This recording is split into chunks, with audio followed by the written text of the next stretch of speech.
Peggy 18. The oldest and strongest emotion of mankind is fear, and the oldest and strongest kind of fear is fear of the unknown.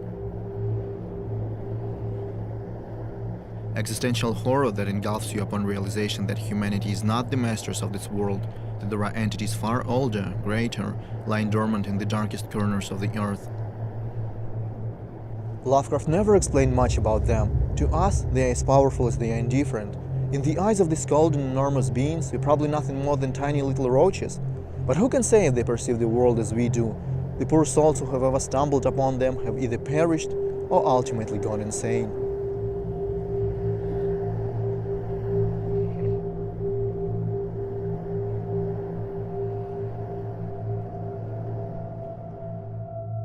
We are fascinated with Lovecraft's works of horror fiction, and we've always felt like this world would be a fantastic setting for a video game.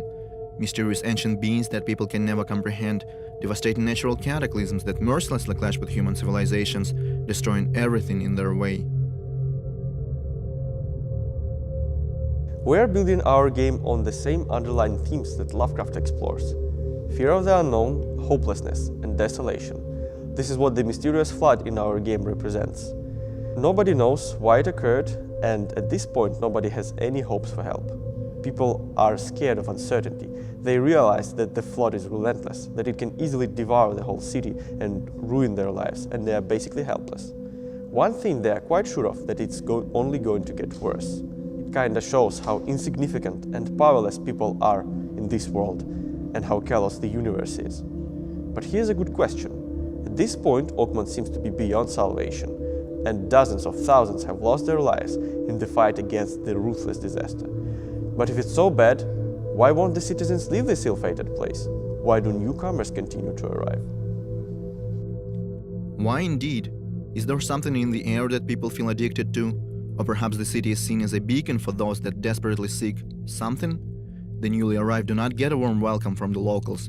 People in Oakmont are a very secluded, conservative society, and they are overzealous about their customs and traditions. The city is home to numerous secret societies and cults that worship their mysterious deities. The Esoteric Order of Dagon is a group of hybrids who fled to Oakmont from Innsmouth and want to see the city destroyed by the sea. Or the Redemption Church, which worships a deity called the Black God of the Woods with 1,000 Yon. Thanks to his ambiguity, Lovecraft left a lot of room for those who want to expand on his work.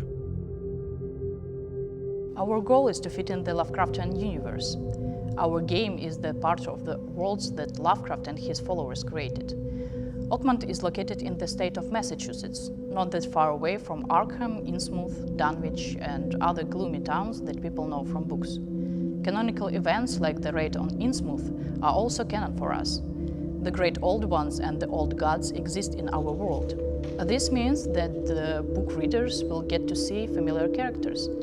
In our game, the good old Esoteric Order of Dagon neighbors with the Oakmont St. Michael's Church of the Burning Bush, which worships the Holy Fire.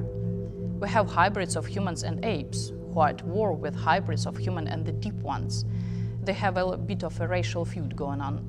Oakmont is a never-ending battlefield between many factions and powerful old families. All of them are trying to preserve their influence over the city. And yet, not the official government nor the supposedly powerful families can handle the calamitous circumstances. The situation is far beyond their reach now. The flood has awakened frightening creatures which now roam the streets of Oakmont, disturbing, twisted monsters driven by desire to rip and chomp and tear apart. You know what most people find really frightening?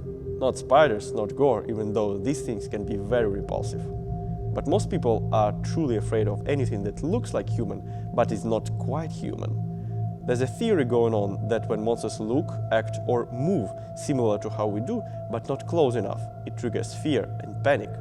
So in our game, we decided to give monsters certain humanoid features and see the result. But being scary is not the ultimate goal of the sinking city, even though horror is a major part of the game. It's also about a person's behavior and motivation, how they change under extreme conditions, how fear and hopelessness can twist human nature to a ridiculous degree, cause people to do unimaginable things to survive, or perhaps because nothing stops them anymore. But that's a topic for another day.